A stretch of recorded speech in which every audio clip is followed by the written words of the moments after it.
കലാഭവൻ മണിയുടെ സഹോദരനും നർത്തകനുമായ RLV രാമകൃഷ്ണനെ അധിക്ഷേപിച്ച് കലാമണ്ഡലം സത്യഭാമ. നിറത്തിന്റെ പേരിലാണ് അധിക്ഷേപ പരാമർശം. മോഹിനി ആയിരിക്കണം മോഹിനിയാട്ടം കളിക്കുന്ന ആൾക്കാർ. ഇയാള് കണ്ടു കഴിഞ്ഞാല് കാക്കേരം നിറം, എല്ലാം കൊണ്ടും കാല് കുറച്ചിങ്ങനെ അകത്തി വെച്ച് കളിക്കുന്ന ഒരു ആർട്ട് ഫോമാണ്. ഒരു പുരുഷൻ കാലും കവിച്ചു വെച്ചിട്ട് മോഹിനിയാട്ടം കളിക്കാന്ന് പറഞ്ഞാൽ ഇതുപോലൊരു അരോചകമില്ല. എന്റെ അഭിപ്രായത്തില് മോഹിനിയാട്ടം ഒന്ന് ആമ്പിള്ളേർക്ക് പറ്റണമെങ്കിൽ അതുപോലെ സൗന്ദര്യം ഉണ്ടാവണം. ആമ്പിള്ളേരിൽ നല്ല സൗന്ദര്യമുള്ളവരുണ്ട്, അവരായിരിക്കണം. ഇതിനെ കണ്ടു കഴിഞ്ഞാണ്ടല്ല ദൈവം പോൽ പെറ്റ തള്ള സഹിക്കില്ല. കലാമണ്ഡലം സത്യഭാമയ്ക്കെതിരെ നിയമ നടപടി സ്വീകരിക്കുമെന്ന് RLV രാമകൃഷ്ണൻ പറഞ്ഞു. അപ്പോൾ കറുത്ത വർഗ്ഗക്കാരായിട്ടുള്ള കലാകാരന്മാരോടുള്ള ഇവരുടെ ഒരു എന്താ പറയുക മ്ലേച്ഛമായ രീതിയിലുള്ള ഇവരുടെ ഇഷ്ടക്കുറവ് ഇത് എനിക്ക് കലാമണ്ഡലത്തിൽ നിന്ന് ഉണ്ടായിട്ടുണ്ട്. അത് തന്നെ ഇവർ വീണ്ടും പബ്ലിക്കിന് മുമ്പിൽ ഇത് പറയുകയാണ്. അപ്പോൾ എന്തായാലും ഇത് ഒരു നിയമവ്യവസ്ഥയ്ക്ക് മുമ്പിൽ തന്നെ ഇവർ നിന്ന് പറയുമ്പോൾ ഈ യുഗത്തിൽ നിന്നുകൊണ്ടാണ് സംസാരിക്കുന്നതെന്നുള്ള ബോധ്യം അവർക്ക് ഇല്ലാതെയായിപ്പോയി. അത് എന്താ പറയുക, ഇനി വളർന്നു വരുന്ന കറുത്ത വർഗ്ഗക്കാരായിട്ടുള്ള കലാകാരന്മാർ, പ്രത്യേകിച്ച് പട്ടികജാതി പട്ടികവർഗ്ഗ കുടുംബത്തിൽപ്പെട്ടിട്ടുള്ള ഒരു വിഭാഗം, കറുത്തവർ എല്ലാ വിഭാഗത്തിൽപ്പെട്ടവരുണ്ട്, അവർക്കൊന്നും നൃത്തം ചെയ്യാൻ പാടില്ല, സുന്ദരികളായിട്ടുള്ള ആൾക്കാർ മാത്രമേ നൃത്തം ചെയ്യാൻ പാടുള്ളൂ എന്നുള്ള ഇവരുടെ ഈ നിലപാട് അതിൽ കടുത്ത എന്താ പറയുക പ്രതിഷേധം തന്നെ രേഖപ്പെടുത്തുകയാണ്. അതിന് നിയമപരമായി തന്നെ നമ്മൾ മുന്നോട്ട് പോകും. വ്യക്തിപരമായിട്ടല്ലെങ്കിൽ പോലും വ്യക്തിപരമായി ഞാൻ പോകുന്നുണ്ട്, അതോടൊപ്പം തന്നെ സമൂഹത്തിന് വേണ്ടി ഞാൻ ഇറങ്ങും. സൂരജ് സജി തൃശ്ശൂരിൽ നിന്ന് കൂടുതൽ വിവരങ്ങളുമായി ചേരുന്നു. സൂരജ്, എന്തൊക്കെയായിരുന്നു കലാമണ്ഡലം സത്യഭാമയുടെ പരാമർശങ്ങൾ?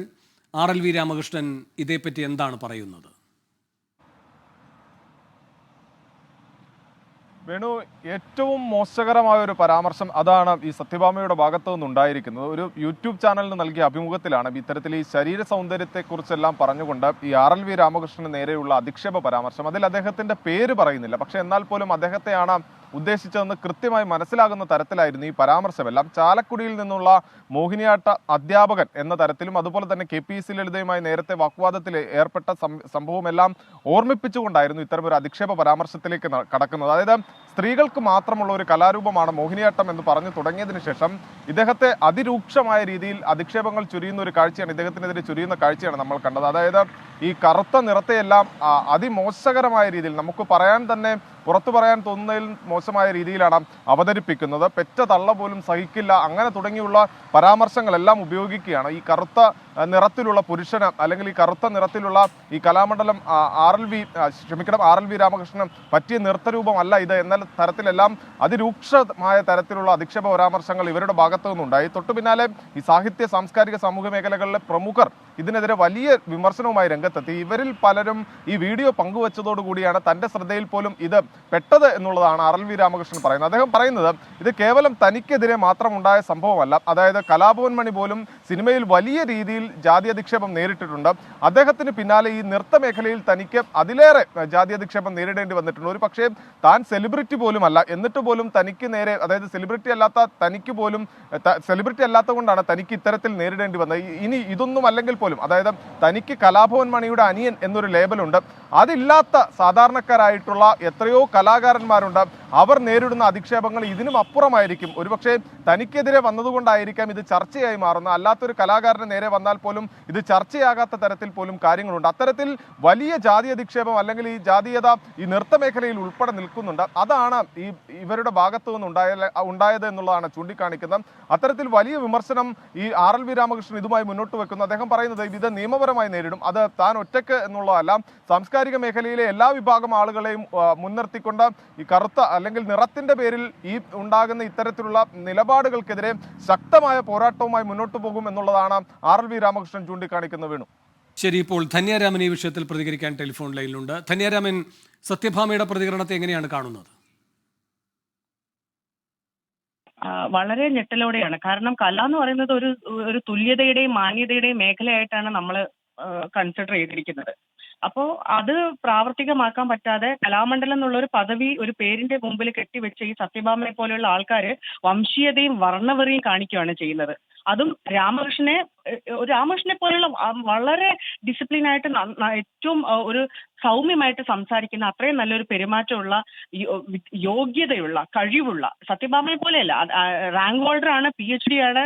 അപ്പൊ അദ്ദേഹത്തെ പോലെയുള്ള ഒരാളെ കാക്കയുടെ നിറം ഈ ആധുനിക കാലത്ത് കേൾക്കേണ്ടി വരുന്ന ഒരു ഏറ്റവും വലിയൊരു കറുത്ത വർഗ്ഗക്കാരെ എത്രയോ അവരെ കഴിവിലും വിദ്യാഭ്യാസത്തിലും പദവിയിലും ഒക്കെ മുൻപോട്ടേക്ക് പോയിട്ട് എന്തിന് ഈ രാജ്യത്തെ ഭരണഘടന ഉണ്ടാക്കിയ ഡോക്ടർ BR അംബേദ്കർ പോലും കറുത്ത നിറക്കാരനാണ്.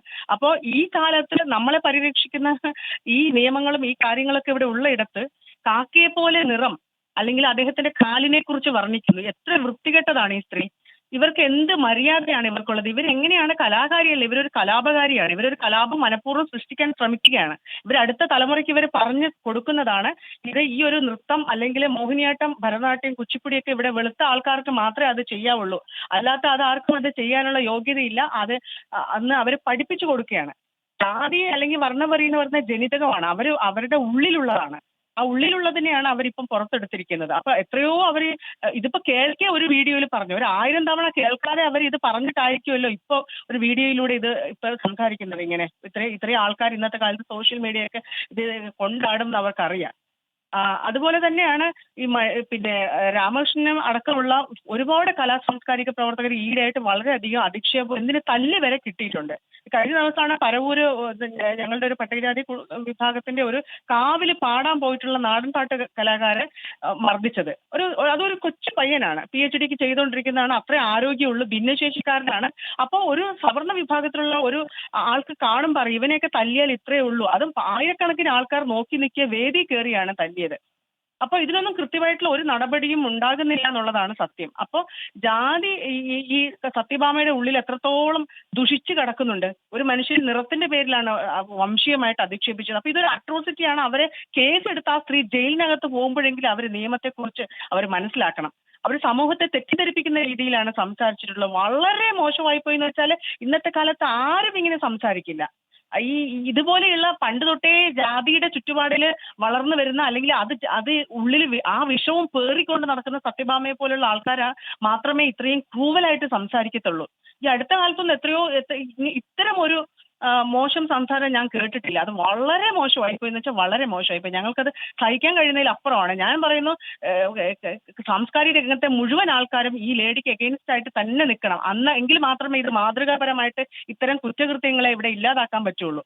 അല്ലെങ്കിൽ ചെണ്ട, മദ്ദളം, വാദ്യമേളങ്ങൾ ഇതൊക്കെ ഒരു വിഭാഗം ആൾക്കാർക്കാണെന്നുള്ളൊരു ധാരണ ഇവിടെ ചിലർ ഇപ്പോഴും അത് പകർത്താനായിട്ട് ശ്രമിക്കുന്നുണ്ട്. ചില അമ്പലങ്ങളിൽ കൊട്ടാൻ വിടില്ല, ചിലയിടത്ത് ആടാൻ വിടില്ല. രാമകൃഷ്ണനെ പോലുള്ള ആൾക്കാർ ഒരു വേദിയിൽ നിന്ന് മറ്റൊരു വേദിയിലേക്ക് അവർ ആടി അവർ നൃത്തം കാണിച്ചുകൊണ്ട് പോയിക്കൊണ്ടേയിരിക്കുകയാണ്. എവിടെ അവർക്കൊരു ബ്രേക്ക് ഇല്ല.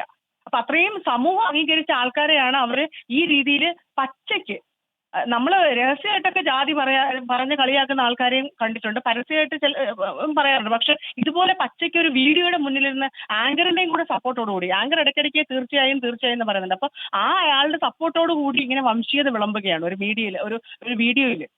അപ്പോൾ ഇതൊന്നും നമുക്ക് അംഗീകരിച്ചു കൊടുക്കാൻ പറ്റത്തില്ല. കാരണം ഞങ്ങളുടെ തലമുറയ്ക്ക് ഇവിടെ ജീവിക്കണം. ഞങ്ങളിവിടെ വംശീയത ഇല്ലാതാക്കാനാണ് നോക്കുന്നത്. തുല്യതയൊക്കെ കിടക്കട്ടെ, പക്ഷെ അതൊന്നും എപ്പോഴും സംഭവിക്കുന്ന പറയുന്നൊരു കാര്യമല്ല. ഇത് പ്രത്യേകിച്ച് ഈ കല എന്ന് പറയുന്ന ഒരു തുല്യതയുടെ മാന്യതയുടെ ഒരു സ്പേസ് ആണ്. അപ്പൊ അതിനെ ബ്രേക്ക് ചെയ്യുന്ന രീതിയിൽ പരസ്യമായിട്ട് ഈ രീതിയിൽ പ്രതികരിക്കുന്ന സ്ത്രീയെ അവരെ കലാമണ്ഡലം എന്നുള്ള പേര് പോലും അവർക്ക് ഉച്ചരിക്കാനുള്ള യോഗ്യതയില്ല എന്നാണ് ഞാൻ പറയുന്നത്. ധന്യ, ഇപ്പോൾ RLV രാമകൃഷ്ണൻ പറയുന്നത് അദ്ദേഹം വ്യക്തിപരമായി ഇതിൽ നിയമ നടപടി എടുക്കുമെന്നാണ്. അതും മാത്രം മതിയാകുമോ? അത് ഒരിക്കലും അങ്ങനെ പോരാ. കാരണം ഇതൊരു വിഭാഗത്തിനെതിരെയല്ല. ഇപ്പൊ ഞാൻ പറയട്ടെ, ഇപ്പൊ കറുത്ത ശരീരം എന്ന് പറയുമ്പോൾ ദളിതനോ ആദിവാസിക്കോ അല്ല കറുത്ത ശരീരം ഉള്ളത്. ഇവിടെ കറുത്ത ശരീരമുള്ള മറ്റു വിഭാഗത്തിലെ ഒരുപാട് മനുഷ്യരുണ്ട്. എല്ലാ മനുഷ്യരെയും കൂടിയാണ് പറയുന്നത്. അപ്പൊ ഒരു വിഭാഗത്തെ രാമകൃഷ്ണൻ അവർ വംശീയമായിട്ടും കൂടിയാണ് അധിക്ഷേപിച്ചത്. അത് കൂടാതെ ഇവിടെ കറുത്ത നിറത്തിലുള്ള ഒരുപാട് മനുഷ്യരുണ്ട്. ആ മനുഷ്യരിൽ നിന്നും ഇനി ഇതിനുള്ള യോഗ്യത ഇല്ല എന്നാണ് ആ സ്ത്രീ പറയുന്നത്. അപ്പൊ അത് തികച്ചും അവർക്ക് അവരുടെ എന്താ പറയണ്ടേ ജാതീയത, അവരുടെ ജാതിക്ക് മാത്രമേ ഈ നൃത്തത്തിനൊക്കെ സ്പേസ് ഉള്ളൂ എന്നാണ് അവരിപ്പോഴും ഈ വീഡിയോയിലൂടെ അവർ വ്യക്തമാക്കിയിരിക്കുന്നത്. അപ്പൊ അങ്ങനെ ഒരാളുടെ അങ്കലാവണ്യത്തെക്കുറിച്ചും സൗന്ദര്യത്തെക്കുറിച്ചും നിറത്തെക്കുറിച്ചും ഒക്കെ പരസ്യമായിട്ട് അധിക്ഷേപിക്കുന്നത് ഈ കാലഘട്ടത്തിൽ അംഗീകരിച്ചു കൊടുക്കാൻ പറ്റില്ല. അപ്പൊ സാംസ്കാരിക രംഗത്തെ കലാ സാംസ്കാരിക രംഗത്തെ മുഴുവൻ ആളുകളും ഇതിനെതിരെ പ്രതികരിക്കണം, പ്രതിരോധിക്കണം എന്ന് തന്നെയാണ് പറയുന്നത്. രാമകൃഷ്ണൻ ഒറ്റയ്ക്കല്ല, രാമകൃഷ്ണൻ ഞങ്ങൾ എല്ലാവരും സപ്പോർട്ട് ചെയ്യും, നിയമപിന്തുണ കൊടുക്കും. പക്ഷേ ഈ രംഗത്ത് പ്രവർത്തിക്കുന്ന എല്ലാ മനുഷ്യരും ഒറ്റക്കെട്ടാകുമ്പോൾ മാത്രമേ അത് യഥാർത്ഥമായിട്ടുള്ള ഒരു നിയമ പോരാട്ടമാകുന്നുള്ളൂ എന്ന് ഞാൻ വിശ്വസിക്കുന്നു. നന്ദി ധന്യാരാമൻ പ്രതികരിച്ചതിന്. സൂരജ് സജി തൃശ്ശൂരിൽ നിന്ന് തുടരുന്നുണ്ട്. കലാമണ്ഡലം സത്യഭാമയുടെ പ്രതികരണം തേടാൻ ശ്രമിച്ചെങ്കിലും അവരിപ്പോൾ മറുപടി പറയാൻ തയ്യാറല്ല എന്നാണ് പറഞ്ഞിരിക്കുന്നത്. സൂരജ് ഉണ്ട്. സൂരജ്, ഈ വിഷയം വിവാദമായിരിക്കുന്നു.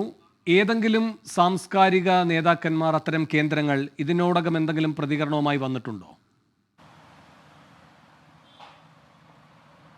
വേണു, അശോകൻ ചെരുവിൽ അടക്കമുള്ളവർ ഈ രാവിലെ തന്നെ ഇത് ഫേസ്ബുക്കിൽ വലിയ രീതിയിൽ വിമർശനം ഉന്നയിച്ചുകൊണ്ട് ഫേസ്ബുക്ക് കുറിപ്പ് പുറത്തിറക്കുന്ന ഒരു സാഹചര്യമുണ്ടായി. സാഹിത്യ മേഖലയിൽ നിന്ന് ഒട്ടേറെ നിരവധി പ്രമുഖർ തന്നെ ഇതിൽ വിയോജിപ്പുകൾ പ്രകടിപ്പിച്ചുകൊണ്ട് രംഗത്ത് വരുന്ന ഒരു സാഹചര്യമുണ്ട്. ഇനി ധന്യ സൂചിപ്പിച്ചതിലേക്ക് തന്നെ നമുക്ക് വരാം. അതായത് ഈ RLV രാമകൃഷ്ണന്റെ വിദ്യാഭ്യാസ യോഗ്യതയിലേക്ക് വന്നാൽ പോലും ഈ മോഹിനിയാട്ടത്തിൽ PhD ഉള്ള ആളാണ്. അതോടൊപ്പം തന്നെ MPhil നേടിയ വ്യക്തിയാണ്. അതും ടോപ്പ് സ്കോറോട് കൂടിയാണ് അദ്ദേഹം ഈ കാലടി ഈ ടോപ്പ് സ്കോറോട് കൂടിയാണ് MPhil പാസ്സാകുന്നത്.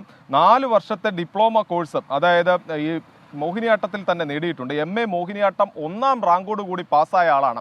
അങ്ങനെ ഒരു വ്യക്തിക്ക് നേരെയാണ് ഇത്തരത്തിൽ വലിയ രീതിയിൽ ഈ വർണ്ണം പറഞ്ഞുകൊണ്ടുള്ള അധിക്ഷേപം എന്നുള്ളതാണ് ഏറ്റവും ശ്രദ്ധേയമായിട്ടുള്ള കാര്യം. കറുത്ത നിറമുള്ള ആളാണ്, അതുകൊണ്ട് തന്നെ മോഹിനിയാട്ടം അവതരിപ്പിക്കാൻ യോഗ്യനല്ല എന്നുള്ളതാണ് ഈ അഭിമുഖത്തിൽ പറയുന്നത്. അതോടൊപ്പം തന്നെ പറയുന്നത് ഈ പുരുഷന്മാർക്ക് മോഹിനിയാട്ടം ചെയ്യാം, അതായത് ആ പുരുഷന് ശരീര സൗന്ദര്യം ഉണ്ടാകണം, നിറമുണ്ടാകണം. അപ്പോൾ ഈ കാക്കയുടെ നിറം എന്നുള്ള പരാമർശമാണ് അതിനകത്ത്. അത് നമുക്ക് തന്നെ പറയാൻ ബുദ്ധിമുട്ടുള്ളത് കൊണ്ടാണ് നമ്മൾ അവർ പറഞ്ഞ വാക്കുകൾ പോലും ആവർത്തിക്കാൻ നമുക്ക് കഴിയാത്തത്.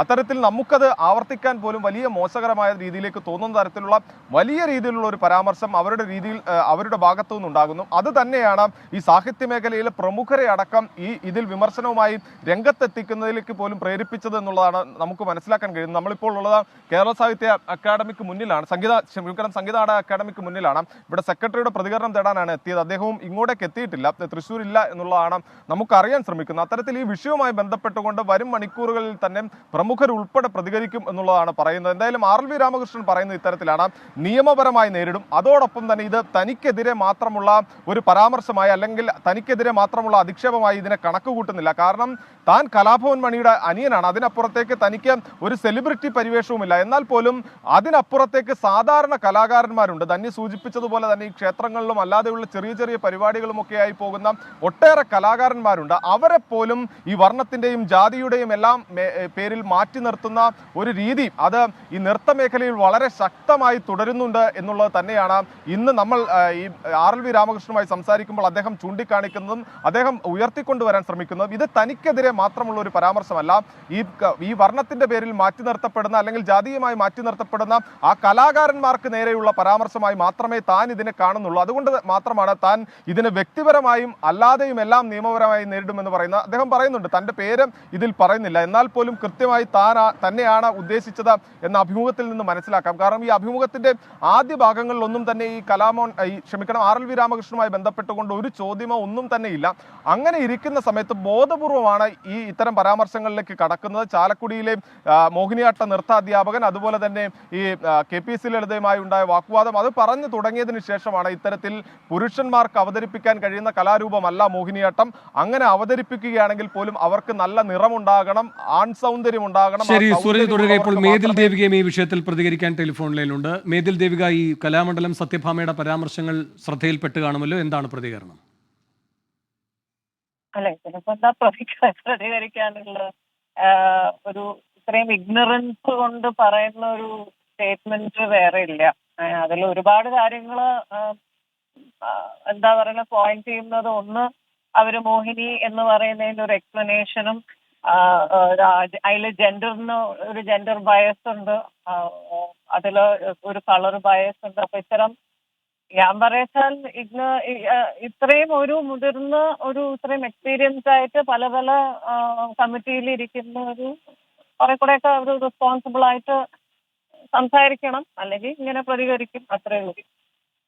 മേതിൽ ദേവിക, ഇപ്പോൾ ധന്യാരാമനെ പോലെയുള്ളവർ പറയുകയായിരുന്നു, ഇവരിപ്പോൾ ഇത് പ്രതികരിച്ചതുകൊണ്ട് അറിഞ്ഞു, പക്ഷേ ഈ മനോഭാവം വെച്ചുകൊണ്ടാണ് അവർ ഈ കാലം മുഴുവൻ പെരുമാറിയിട്ടുണ്ടാവുക? അതിപ്പോൾ രാമകൃഷ്ണനോട് മാത്രമല്ല മറ്റുള്ളവരോടും. അപ്പോൾ ഇതൊക്കെ തീർച്ചയായിട്ടും. ഒരു ഇഗ്നോറൻസ് എന്ന് പറഞ്ഞ് തള്ളാവുന്നതാണോ? അല്ല, ഇഗ്നറൻസ് പറഞ്ഞാൽ തള്ളുകയല്ലോ.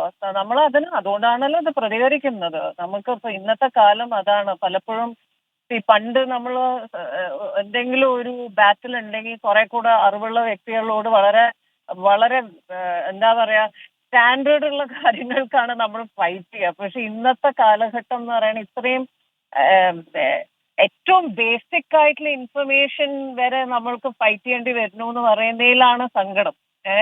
ഇത്ര പോലും ഇത്രയും ഈ ഒരു ഡേ ആൻഡ് ഏജ് അന്നത്തെ കാലത്ത് പോലും വളരെ ലിബറലായി നോക്കുന്ന കുറെ ആർട്ടിസ്റ്റ് ഉള്ള കാലഘട്ടമായിരുന്നു അന്നും എന്നും.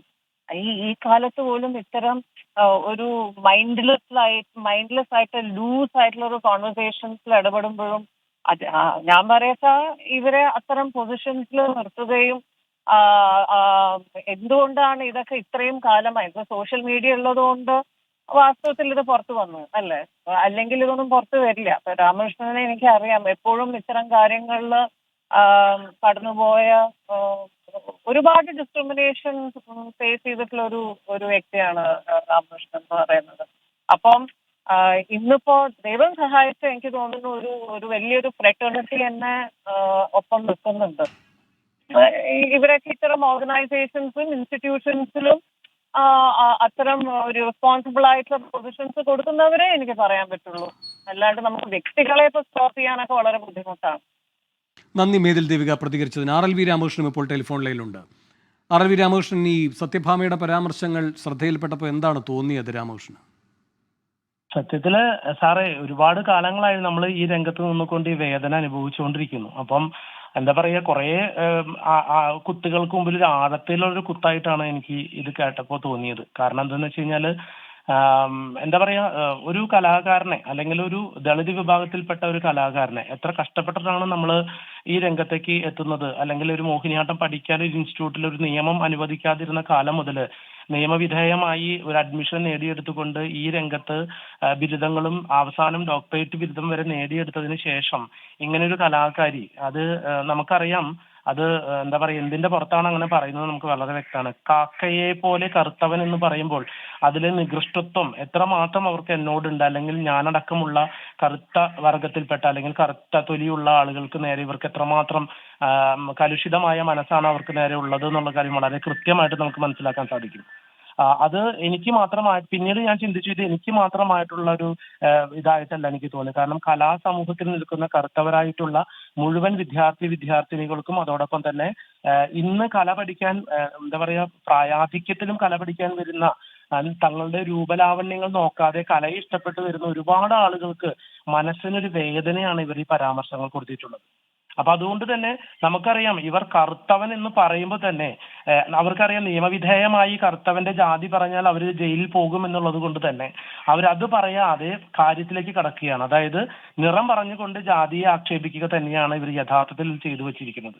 അതുകൊണ്ട് ഞാൻ എൻ്റെ സമൂഹത്തിന് വേണ്ടി ഞാൻ പ്രതികരിക്കും. ഏത് നിയമത്തിന്റെ വഴിയിലൂടെ ഞാൻ സഞ്ചരിക്കേണ്ട ഇവർക്ക് വേണ്ടി, ഞാൻ കറുത്ത വർഗ്ഗക്കാർക്ക് വേണ്ടി ഞാൻ എന്താ പറയാ ജയിൽവാസം അതിന് സാധ്യമാണോ അത് ഞാനും ചെയ്യും. RLV രാമകൃഷ്ണൻ, ഇപ്പോൾ മണിയുടെ കാര്യവും RLV രാമകൃഷ്ണൻ പ്രതികരിക്കുമ്പോൾ പറയുന്നുണ്ടായിരുന്നു. അപ്പോൾ എന്തുകൊണ്ട് ഇതൊക്കെ ഇങ്ങനെ ആവർത്തിച്ചു കൊണ്ടിരിക്കുന്നു എന്നാണ് തോന്നുന്നത്? ഇത് നമുക്ക് എല്ലാവരിലും പറയാൻ സാധിക്കില്ല സാർ. ഇന്നത്തെ കാലഘട്ടത്തിൽ ഒരുപാട് വിദ്യാഭ്യാസമുള്ളവരും നല്ല ആളുകളും നമുക്ക് പ്രോത്സാഹനം തരുന്നുണ്ട്. ഇത് ഇപ്പോഴും ഒരു സവർണ ചിന്താഗതി ഉള്ളിൽ കൊണ്ട് നടക്കുന്ന ആളുകൾ, അതായത് ചിന്താഗതിയാണത്, ഒരു വ്യക്തിയുടെ ചിന്താഗതിയാണ്. ഇങ്ങനെയുള്ള ചില വ്യക്തികൾ പലയിടങ്ങളിൽ ഇരിക്കുമ്പോഴാണ് നമുക്ക് അവിടെ ഒക്കെ പ്രതിഷേധിക്കേണ്ടി വരുന്നത്. നിങ്ങൾക്കറിയാം, കേരള സംഗീത നാടക അക്കാദമിയിൽ ഇന്നിപ്പോൾ അദ്ദേഹം മരിച്ചു ഇന്നലെ. അവിടെ ഉണ്ടായ പ്രശ്നം KPS ലളിത പോലെയുള്ള അവരോട് എനിക്ക് സംവദിക്കേണ്ടി വരുന്നത് ഇത്തരത്തിലുള്ള കാരണങ്ങൾ കൊണ്ടാണ്. കാരണം അവർ നമുക്ക് വേണ്ടി നിഷേധിക്കുന്നത് ഇതുപോലെയുള്ള ഗുരുക്കന്മാരുടെ ചില ആളുകളുടെ വാക്കുകൾ കേൾക്കുമ്പോഴാണ്. മോഹിനിയാട്ടം പുരുഷന്മാർക്ക് പറ്റുന്നില്ല എന്ന ഒരു വാചകം പറഞ്ഞു കഴിഞ്ഞാൽ പിന്നെ നമ്മൾ അവിടുന്ന് പുറത്താക്കപ്പെടുകയാണ്. ഇപ്പൊ അറിയാലോ, കേരള കലാമണ്ഡലം പോലെയുള്ള സ്ഥാപനത്തിൽ ഇന്നും മോഹിനിയാട്ടത്തെ വളർത്തിക്കൊണ്ടുവന്ന മഹാകവി വള്ളത്തോൾ പറഞ്ഞിരിക്കുന്നത് ഇതിന് മോഹിനിയാട്ടം എന്നുള്ള പേര് ചേരില്ല, പകരം ഇതിന് കൈരളി നൃത്തമുള്ള പേര് എന്ന് ഞാൻ കൊടുക്കുന്നു എന്ന് പറഞ്ഞിട്ട് പോലും ഇന്നും ഈ മോഹിനിമാരുടെ ആട്ടമായി ഈ നൃത്തത്തെ കാണാനും അതോടൊപ്പം തന്നെ കലാമണ്ഡലത്തിലെ നൃത്ത വിഭാഗത്തിലേക്ക് ആൺകുട്ടികളെ അടുപ്പിക്കാത്ത വിധം അകറ്റി നിർത്തിയിരിക്കുകയാണ് ഇന്നിവിടെ. ഇതിനെതിരെ നമ്മൾ ഇന്നും ശബ്ദമുയർത്തുന്ന ഒരു വ്യക്തിയാണ്. അപ്പൊ ഇന്നും സമൂഹത്തില് ഈ സവർണ ചിന്താഗതിയുള്ള ചില ആളുകൾ ഈ ഭരണ വ്യവസ്ഥയിലേക്ക് വരുമ്പോൾ ഉണ്ടാകുന്ന ജീർണിച്ച വാക്കുകളായിട്ടാണ് നമുക്കിത് കാണുന്നത്. ഇത്തരം ആളുകളെ നിയമവ്യവസ്ഥയ്ക്ക് മുമ്പിൽ കൊണ്ടുവരികയും അല്ലെങ്കിൽ കേരളത്തിലെ കലാസാംസ്കാരിക രംഗത്ത് നിന്ന് തുടച്ചു മാറ്റേണ്ട ഒരു അവസ്ഥ തന്നെയാണ് ഇത്. മറ്റുള്ളവർക്കൊരു പാഠമാവട്ടെ ഇവരുടെ വാക്കുകൾ എന്ന് തന്നെ ഞാൻ ആശിക്കുകയാണ്. കാരണം ഇനി മേലിൽ ഇത്തരം രംഗങ്ങളിൽ ഇരിക്കുന്ന ആളുകൾ, ഇങ്ങനെയുള്ള ആളുകൾ, കറുത്ത വർഗ്ഗക്കാരായില്ല, തൊലി കറുത്തവരോട് ഇത്തരത്തിലുള്ള വിവേചനപൂർവ്വമായിട്ടുള്ള പ്രവൃത്തികൾ ഉണ്ടാക്കരുത്. ഇത് ഇവർക്കൊരു പാഠമാവട്ടെ, അല്ലെങ്കിൽ ഇങ്ങനെയുള്ള ആളുകൾക്കൊരു പാഠമാവട്ടെ. അത് തന്നെയാണ് സമൂഹ മാധ്യമങ്ങളിലൂടെ ഇന്ന് മുഴുവൻ, ഇന്നലെ മുതൽ ഇത് കാണാൻ തുടങ്ങുന്നത്. അപ്പൊ വലിയൊരു വിഭാഗം ആളുകൾ നമുക്ക് ഇത്തരം കാര്യത്തിന് സപ്പോർട്ടായിട്ട് നമുക്ക് പിന്നിലുണ്ട് എന്നുള്ളൊരു സന്തോഷം മാത്രമാണ് ഇപ്പോൾ ഇന്ന് ഈ സമയത്ത് എനിക്ക് തോന്നുന്നത്. സാർ, അവസാനമായി ഒരു കാര്യം കൂടി. ഈ കലാമണ്ഡലം സത്യഭാമ ഇത്രയും വിവാദമായ പരാമർശം നടത്തിയിട്ടും അതിൽ എന്തെങ്കിലും തരത്തിലുള്ള ഖേദപ്രകടനം ഇതുവരെ നടത്തിയിട്ടില്ല. ഇനി ഉണ്ടാകുമോ എന്ന് അറിയുകയുമില്ല. ആ ഖേദപ്രകടനത്തിലൂടെ പരിഹരിക്കപ്പെടുന്നതാണോ ഈ മനോഭാവം ഉണ്ടാക്കിയിരിക്കുന്ന ആഘാതം എന്നതും അറിയില്ല. എങ്കിലും താങ്കൾ ഇനിയും വേദികളിലേക്ക് പോകുന്ന ഒരു കലാകാരനാണ്. കൂടുതൽ ഉറച്ച ചുവടുവയ്പ് തന്നെയല്ലേ ഉണ്ടാവുക? തീർച്ചയായിട്ടും. നമ്മൾ തീയിൽ ചവിട്ടിക്കൊണ്ട് തന്നെയാണ് നമ്മൾ ഇവിടം വരെ എത്തിയത്. അതായത് തീയിൽ മുളച്ചത് വെയിലത്ത് പാടില്ല എന്ന് കേട്ടിട്ടുണ്ടോ? അതുകൊണ്ട് നമുക്ക് ജയിലിൽ പോയി കിടക്കേണ്ടി വന്നാലും ജയിലിൽ നൃത്തം ചെയ്യുമെന്നുള്ളൊരു മനോഭാവത്തിൽ നിൽക്കുന്ന ഒരാൾ തന്നെയാണ് ഞാനും. അതുകൊണ്ട് തന്നെ തീർച്ചയായിട്ടും ഉറച്ച നിലപാടോടുകൂടി തന്നെ ഇതിനെതിരെ പ്രതികരിച്ചുകൊണ്ട് മുന്നേറും. ഇത് കേവലം ഒരു RLV രാമകൃഷ്ണന്റെ പ്രശ്നമല്ല, എന്റെ പിന്നിൽ വളർന്നു വരുന്ന ഭാവി തലമുറയുടെ പ്രശ്നം കൂടിയായിട്ട് മനസ്സിലാക്കിക്കൊണ്ട് ഞാൻ പൊതുസമൂഹത്തിൽ നിന്ന് ഇത്തരം കാര്യങ്ങൾ ഉറക്കെ വിളിച്ചു പറയേണ്ടി വരുന്നതും പ്രശ്നക്കാരനാവേണ്ടി വരുന്നതും ഇതുകൊണ്ട് തന്നെയാണ്. അതുകൊണ്ട് തന്നെയാണ് ഒരു പക്ഷേ എനിക്കിത് പ്രതികൂലമായി ബാധിച്ചാൽ പോലും ഞാൻ ശബ്ദം ഉയർത്തുന്നത്. എനിക്ക് താഴെ വരുന്ന എന്റെ താരാദികളായിട്ടുള്ള എന്റെ സമൂഹത്തിൽപ്പെട്ട ഒരുപാട് കലാകാരന്മാർക്ക് വേണ്ടിയിട്ടാണ് ഞാൻ ഈ ശബ്ദം ഉയർത്തുന്നത്. അത് ഇനിയും ഉയർത്തിക്കൊണ്ടേയിരിക്കും. നന്ദി RLV രാമകൃഷ്ണൻ പ്രതികരിച്ചത്.